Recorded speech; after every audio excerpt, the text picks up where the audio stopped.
ساتھ دیتی ہے نہیں دیتی ہے کچھ فرق نہیں پڑتا، کون سی حکومت آتی ہے کون سی حکومت جاتی ہے، مسلمانوں کو فرق نہیں پڑنا چاہیے، اس لیے کہ اعلیٰ حضرت ہمیں یوں سکھاتے ہیں، یا رسول اللہ تم ہو حفیظ و مغیث، کیا ہے وہ دشمن خبیر، تم ہو حفیظ و مغیث، کیا ہے وہ دشمن خبیر، تم ہو تو پھر خوف کیا، تم پہ کروڑوں سبحان اللہ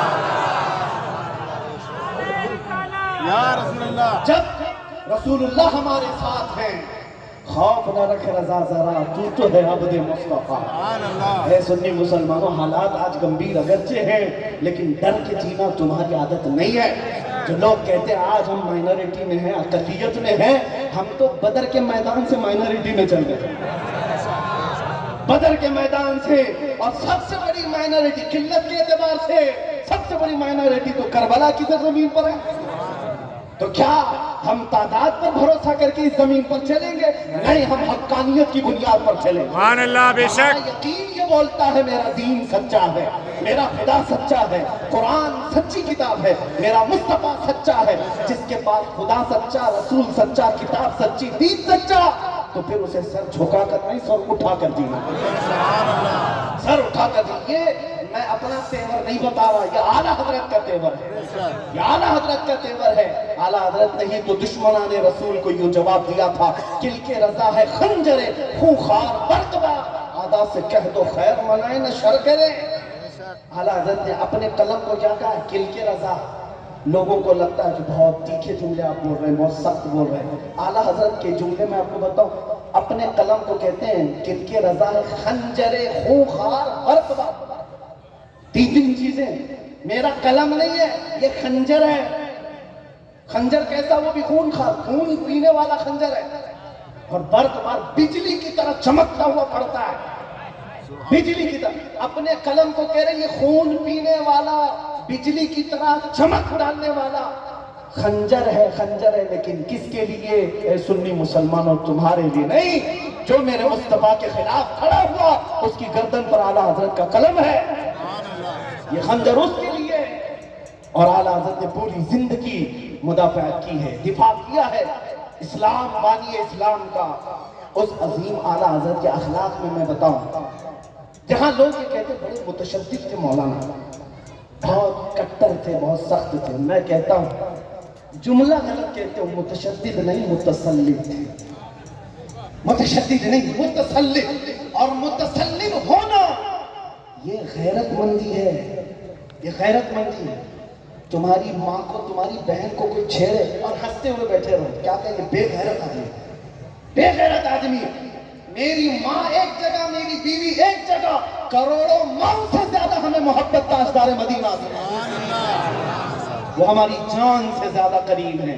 میں نے آیت یہی پڑھی، النبی اولیٰ بالمؤمنین من انفسہم، نبی مومنوں سے ان کی جان سے زیادہ قریب ہے۔ یہ اخلاق یہی ہے، غیرت یہی ہے۔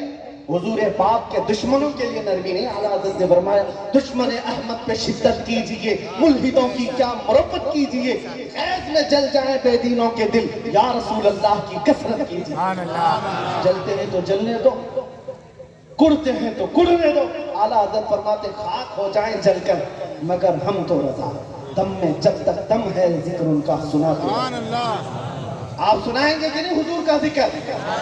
ہاں، اعلیٰ حضرت فرماتے رہے گا یوں ہی ان کا چرچا رہے گا، پڑے خاک ہو جائیں جل جانے والے، جلنے والوں کی طرف آپ نہیں نظر فرماتے۔ اب سنو، یہ تیور گستاخوں کے لیے تھا۔ اس کو دیکھ کر کے بعد آج کے بیچارے ماڈرن خیالات والے سیکولر لوگ، سیکولر لفظ جو ہے نا آج فیشن بنا ہوا ہے، حقیقت میں اس کا ترجمہ جو ہے منافق ہے، اس کا ترجمہ منافق ہے۔ آپ سیکولر ہیں، اب کوئی نہیں کہے گا، اب کوئی نہیں کہے گا میرے عزیزو یہ بھی اچھا وہ بھی اچھا، ہم کسی کو کچھ نہیں کہیں گے۔ یاد رکھو غیرت مندی یہ ہے برا کو برا کہنا، اچھے کو اچھا کہنا۔ اور اللہ نے تمہیں خیر امت جو بنایا ہے اس میں وجہ یہی بیان فرمائے، کنتم خیر امت اخرجت للناس تأمرون بالمعروف وتنہون عن المنکر، تم لوگوں نے خیر امت بنائے گئے ہو اس لیے کہ اچھائیوں کا حکم دیتے ہو اور برائیوں سے روکتے ہو۔ یہ امت مصطفیٰ کی خصوصیت ہے۔ تمہارے گھر کے بغل میں زنا کاری ہو رہی ہو، شراب پیا جا رہا ہو، تاش کے پتے کھیلے جا رہے ہیں اور تم ہنس کر کے چلے جاتے ہو، بے غیرتی ہے۔ بے غیرتی ہے. تمہیں برائیوں کو روکنے کے لیے اللہ تعالیٰ نے خیر امت بنایا, اور نہیں روک سکتے تو برے کو برا تو کہو, برے کو برا کہو, اور اگر برے کو برا نہیں کہہ سکتے تو دل میں برا جان کر کے نکلو, یہ ایمان کا کمزور حصہ ہے. کیا یہ بھی ختم ہو گیا؟ اعلیٰ حضرت وہ اعلیٰ ایمان پر فائز تھے کہ جب وہ برائی دیکھتے صرف دل میں برا جان کر کے نہیں, بلکہ اس کا جب تک اس کی جڑ نہیں کاٹتے خاموش نہیں بیٹھتے. جس کا جیسا ایمان ہوتا ہے وہ برائیوں پر اتنا ہی زیادہ سختی سے ایکشن لیتا ہے. یہ ایمان کی مثال ہے. کیا آپ ایمان فاروق اعظم کو نہیں جانتے؟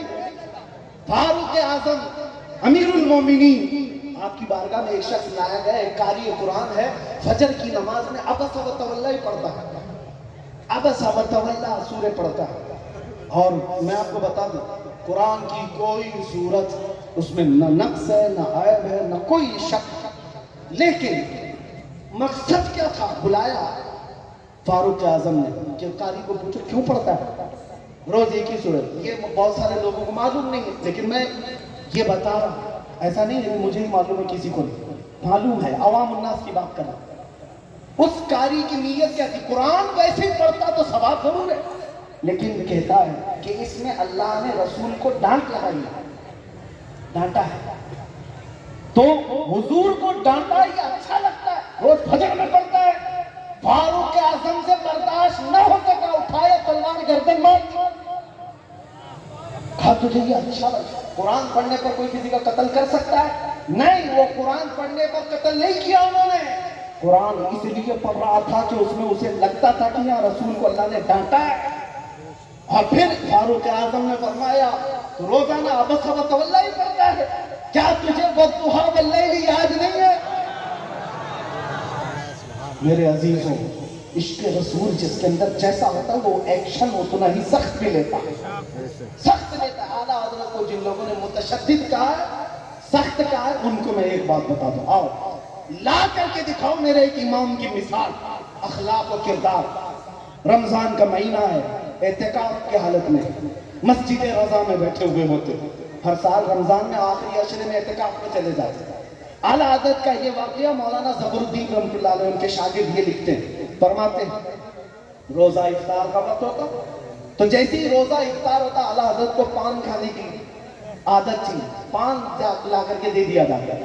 اور جو خدمت پر مامور تھا وہ 10-12 سال کا ایک لڑکا تھا جو گھر سے کھانا لاتا تھا افطار کا, اور اس کے بعد پان لاتا تھا. پان کھانے والے ویسے گجرات میں تو کھینی والے ماوے والے تو کم ہے, سب جانتے ہیں کہ ایک دن نہ ملے تو کتنے چکر آتے ہیں, لیکن میں کمپیئر نہیں کر رہا ہوں, مثال نہیں بتا رہا.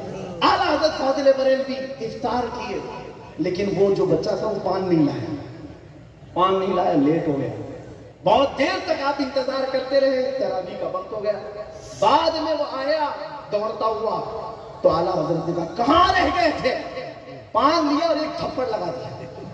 ہم میں سے آپ میں سے کوئی بھی کرتا ہے نا, اگر اپنے کام میں سستی کاہلی کرے, جگہ تھپڑ لگا دیا, اور اس کو بھی کچھ نہیں لگا, خادم تو تھا, اور بڑے اتنے مجدد سے تھپڑ کھا لیا تو بھی نصیب کی بات, لیکن چلا گیا. اعلیٰ حضرت پان کھا لیے, اس کے بعد مولانا ظفر الدین رحمۃ اللہ علیہ فرماتے ہیں پان کھا کر کے ابھی تھوکے نہیں تھی, اتنی بے چینی اور اتنی بے قراری میں نے دیکھا کہ اٹھے مسجد میں چہل قدمی کرنے لگے, کبھی ادھر جا رہے کبھی ادھر جا رہے, بے قراری بڑھ گئی ان کی. اور اس کے بعد آ کر کہتے ہیں مولانا ظفر الدین صاحب, جو بچہ ہمارا کھانا لایا کرتا ہے, جو پان لایا کرتا ہے, ذرا چاہیے اس کو بلوا لائیے. کہتے ہیں کیا بات ہے؟ کہا اسے بلاوا لائیے. مولانا ظفر الدین فرماتے ہیں میں گیا ڈھونڈنے کے لیے, وہ لڑکا کہیں ملا ہی نہیں, نہ گھر پہ تھا نہ لنگر کھانے پہ تھا, کہیں نہیں تھا. میں واپس آیا, اعلیٰ حضرت نے کہا پھر جائیے. رات کے 12 بج رہے تھے, پھر ڈھونڈتا رہا, یہاں تک کہ مجھ سے رات بھر ڈھونڈوایا, لڑکا نہیں ملا. اعلیٰ حضرت سوئے ہی نہیں, مسجد میں ٹہلتے رہے بے قراری کے عالم میں. سحری کے وقت وہی لڑکا تو شادان لے کر کے جیسے ہی مسجد میں آیا, اعلیٰ حضرت دوڑتے ہوئے آئے, اس بچے کے دونوں کندھوں کو پکڑ لیا اور گھٹنے کے بل زمین پر بیٹھ گئے, گھٹنے کے بل زمین پر بیٹھ گئے. یہ کسی اہل عام آدمی کی بات نہیں کر رہا ہوں، اس مجدد کی بات کر رہا ہوں جس کے بارگاہ میں بڑے بڑے فقہا زانوے ادب طے کیا کرتے ہیں۔ وہ ایک چھوٹے بچے کے سامنے گھٹنے طے کر کے بیٹھا ہے اور کہتا ہے بیٹا کل رات میں نے جو تجھے تھپڑ لگایا تھا وہ میرے پان کی وجہ سے تھا، کیا تو مجھے معاف کر سکتا ہے؟ کیا تو مجھے معاف کر؟ اے بدبختو جو اعلیٰ حضرت کو متشدد کہتے ہو، سخت کہتا ہو، آؤ یہ اخلاق دکھا کر کے بتاؤ۔ وہ اپنے نفس کے لیے کبھی کوئی کام نہیں کرتے، کہا میں نے اپنے پان کے لیے تجھے ہاتھ اٹھا دیا تھا اور یہ جائز نہیں ہے، یہ اپنی ذات کے لیے میں نے کیا۔ اس لڑکے کو تو کچھ سمجھ تھی نہیں، وہ کبھی ادھر کسمسا رہا ہے، ہاتھ چھڑوا رہا ہے، کہا کہ چھوڑیے حضرت کوئی بات نہیں کوئی بات نہیں۔ اعلیٰ حضرت نے کہا بیٹا تو معاف کر مجھے، اس لیے کہ مجھے ڈر ہے کل قیامت کے دن کہیں میرے مصطفیٰ مجھے پوچھے احمد رضا کیا تو نے اپنے پان کے لیے ایک بچے پر تھپڑ لگائی؟ میرے پاس جواب کچھ نہیں ہوگا، میرے پاس جواب کچھ نہ ہوگا۔ خوف آخرت، خوف خدا، یہ مسئلہ کیا اعلیٰ حضرت ہے، یہ مسئلہ کیا اعلیٰ حضرت ہے۔ اعلیٰ حضرت اس بچے سے اتنا اصرار کرتے رہے، آخر میں مولانا ظفر الدین فرماتے ہیں میں اپنے امام وقت اپنے استاد کی ادا دیکھ کر کے رو پڑا، میری آنکھیں چھلک پڑی، میں نے ایسا کسی عالم کو دیکھا نہیں تھا، ایک بچے سے گڑ گڑا کر معافی مانگ رہا ہو اور اس کے بعد بچے نے کہا کہ حضور ٹھیک ہے میں نے معاف کر دیا، جانے دیجئے، میں نے اس کو کچھ برا نہیں سمجھا تھا، میں نے معاف کر دیا۔ اعلیٰ حضرت اب اس کے بعد کہتے ہیں بیٹا تو نابالغ ہے، تجھے اختیار نہیں ہے معاف کرنے کا، نابالغ کو اختیار نہیں ہے، لہذا اعلیٰ حضرت اب جو کرتے ہیں مولانا ظفر الدین کہتے ہیں میں دیکھ کر دنگ رہ گیا۔ اعلیٰ حضرت نے اپنا امامہ اتارا، زمین پر رکھ دیا، اس لڑکے کا ہاتھ اٹھایا اور کہا جیسے میں نے مارا تھا ویسے ہی مجھے مار کر کے دکھا۔ کہا وہ بچہ نہیں مارا، اعلیٰ حضرت نے خود اس کا ہاتھ لے کر کے اپنے سر پر مروایا، اتنے تھپڑ بھروائے۔ اس کے بعد وہ لڑکا بھاگ گیا، وہ امامہ اٹھا کر کے آتے ہیں، کہتے ہیں دل خوش ہو گیا۔ میرے عزیزوں جو متشدد کہتا ہے اس اعلیٰ حضرت کو تشدد کا نشانہ بناتا ہے۔ لاؤ تمہارے اخلاق دکھاؤ، ذرا تمہاری چربی کیا چڑھتی ہے، تم تو غریبوں کو دیکھتے بھی نہیں، غریبوں سے ملتے بھی نہیں ہو، بہت سارے لوگوں کی بات میں کر رہا ہو، اس اعلیٰ حضرت پر بھونک رہے ہو۔